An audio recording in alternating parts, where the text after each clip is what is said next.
gudoomiyaha jaamacadda BSU ee magaalada Garowe caasimadda dawladda Puntland ayaa maanta shir jaraa'id ku qabtay xarunta jaamacadda BSU waxa uu kaga warramay fakultiyo cusub ee jaamacaddu bilaabi doonto iyadoo ay jaamacadda dhawaan fakultiyadaasi ay ku bilaabi doonto duruusta sanadkani marka ay bilaabanayso isla markaana ay haatan jaamacaddu fasax ku jirto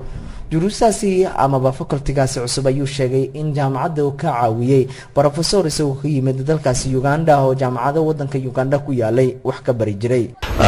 oo u qaybsan qaybo kala gedisan ama level kala gedisan tan ugu horeysa waxa weeye bachelor oo 4 sano waxa iyadana ku jira post graduate oo 1 sano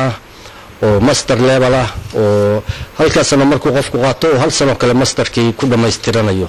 oo leeyahay post graduate in development studies waxa ku jira iyadana certificate iyo diploma ayaa ku jira waxa nagala shaqeeyay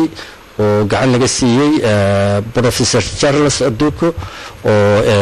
ka socda jaamacada oo ku yaala Uganda lecturer-ka professor-ka sida KU iyo jaamacada kaleba marka asaga ayaana establishment-iga hogaamin doona ilaa laga gaaro maaragtay inaanu isku filaano joogteynteeda iyo waxyaalahaas wuxuuna ka ahaan doonaa isaga iyo khabiirro kaleeto oo ka socda jaamacadaha KU iyo jaamacado kaleeto oo Uganda ku yaalo ayaa professors ka ahaan doona marka waxaan rajaynaynaa inay taasi tahay guul weyn ayaan affiliation la leenahay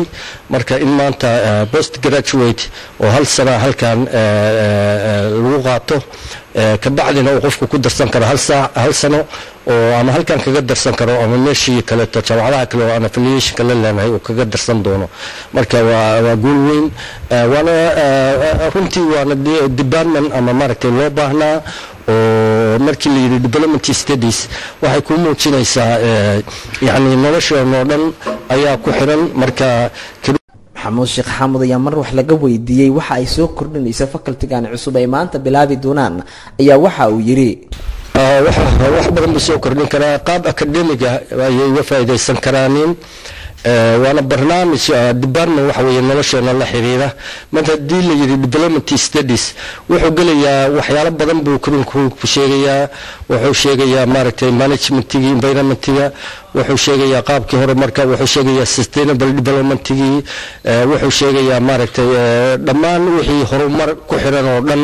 jaamacadda BSU iyadoo jaamacadda muddo ka soo jirtay deegaamada Puntland khaasatan magaalada Garowe caasimadda dawladda Puntland ayaa iyadoo hadda qaybo kala gedisan ay wax ka bartaan taasoo fakultiyo badan ay arday badan ay ka barato isla markaana